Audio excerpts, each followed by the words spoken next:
After seeing IGN fully fumble the bag for the 16,000th time in a row on a review, I about crashed out on this, by the way. You know your boy had to come in and show you exactly why Invincible Season 3's finale showed maybe one of the best villains we've ever seen in media. Stand ready for my arrival, worm.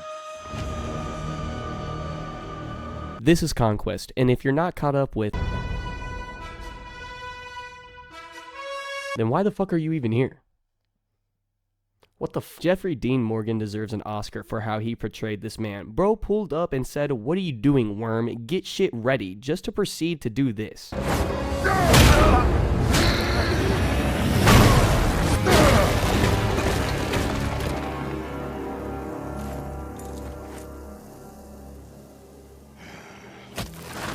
Yes!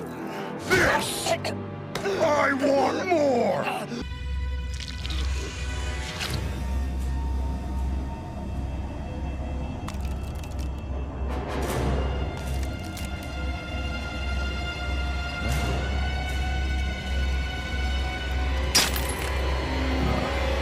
Still sure this is gonna go your way? Damn near certain.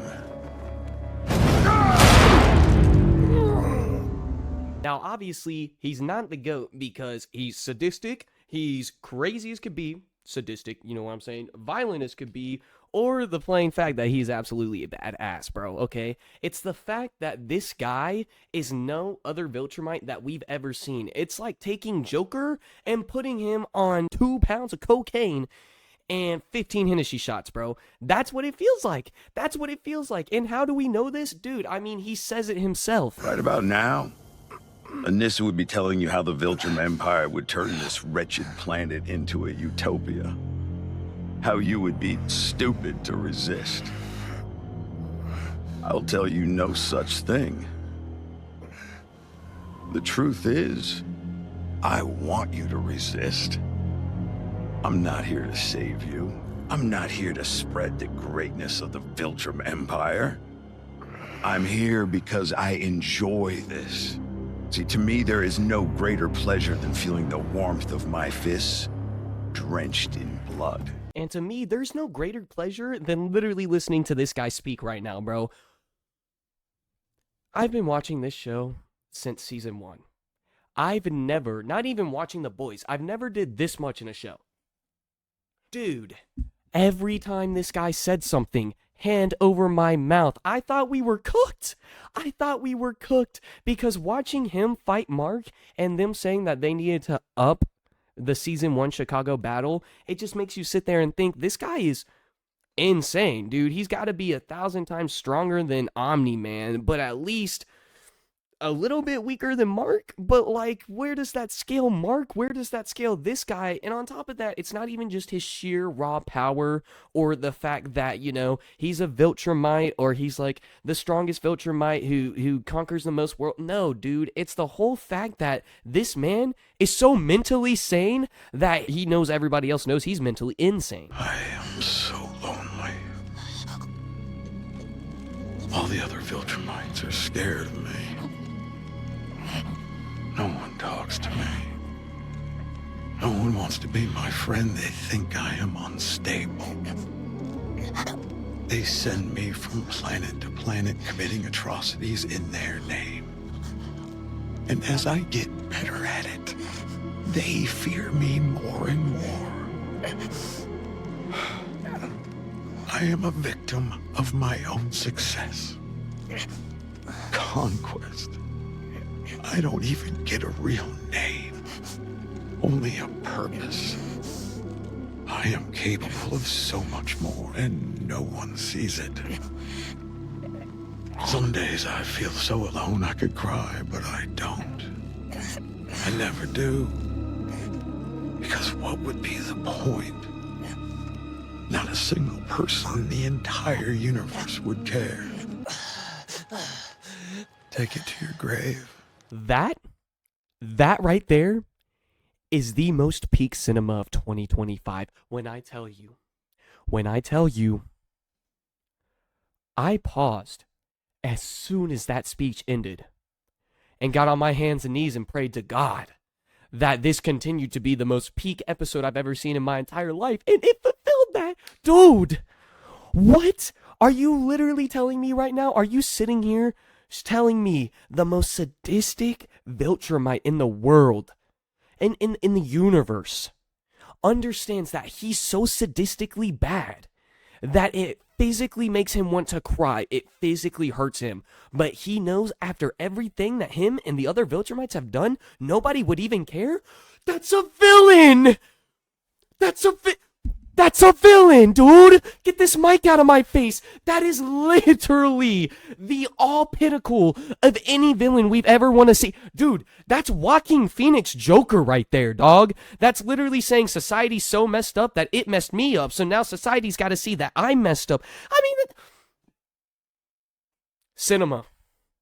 There's no other word for it than cinema. Are there not chills going down your spine listening to him say that? Bro, he literally knows it's so true that he tells Mark to take it to the grave. The line delivery, phenomenal. The meaning behind it, absolutely glorious, dude. I've never seen anything so great, dude. He's over here. My bro is literally over here whispering sweet nothings into Mark's ear, bro. I'm about to kill him. Literally spewing it all, dude. He's been holding this in for months on end. You know what I'm saying? And finally, since he's beaten somebody new, now he feels like he needs to sit here and like explain his whole self. And that's perfect, dude. That's exactly what you see every time you see the Joker fight Batman. He's got to explain exactly why he's tormenting Batman like this. Conquest has to explain exactly why he's about to kill Mark, because he's the best. Because this is the only thing he knows how to do, bro. Look at my pinky. Only thing he knows how to do. The best at it. Nobody wants to talk to him. Villain arc of the century! This man's been living in winter for the past 52 years, dude. It's awesome. I'll end this out with saying, shout out to my mic. I love you. I'll end this by saying, Conquest has to be the best villain we've seen so far in a superhero show. Okay? Show. Stop trying to flame me in the comments. I've seen this show, but I've never seen somebody make Mark go as feral as Conquest. And that's saying something. That's telling us that, like, you know, it's only going up from here. It's only going to get worse from here, you know what I'm saying? And Conquest seems like he's about the worst of the worst. Now, does a great supervillain or the perfect villain have to survive and continue on to the next day? I mean, no. I mean, that's kind of boring at times, you know what I'm saying? And then that can just set them up to become an anti-villain or anti-hero, whatever. Nah, bro. At the end of the day, a perfect villain comes in, shows you exactly what they're about, does exactly what they want to do, maybe fails, and then leaves you questioning if he was even a villain or not. Is Conquest really a villain? Think about it. When we sit here, if we watch this show from the Viltrumite side of things instead of from Mark's side, is Conquest a villain? Or is he really just their hero that got killed? Now, you could sit here and say all day, Hunter, you're stupid. Kosh, you're an idiot. None of the other Viltrumites even like Conquest. And to that I say, suck me pee-pee. I know that. I can read context clues. I can hear what he's saying in his speech. But just because they don't like him does not mean that they don't respect him to know that he's the best of what they do. So at the end of the day, we just watched a hero die. And a villain. Because that's how you make a perfect villain. From our point of view, it's a villain. From the villain's friend's side point of view, they're a hero. It's not like how in DC you got Black Widow. I've been playing too much Rivals.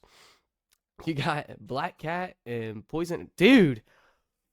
You got Catwoman and Poison Ivy, alright? They used to be two villains. They used to not even like each other, alright? But now they're both kind of anti-heroes, okay? And that's fine. That's called building a character. But, I mean... how much better can you get than already having a fully built character come in out of nowhere? That's all I have to say. My name's Kosh, otherwise known as Hunter. I hope y'all enjoyed this video. I hope y'all enjoyed seeing my face. I'll do a lot more content like this, and I'll talk to y'all really soon. Stay safe, stay good people, be nice to yourself. Peace out. So don't be I just love the way you got me feeling.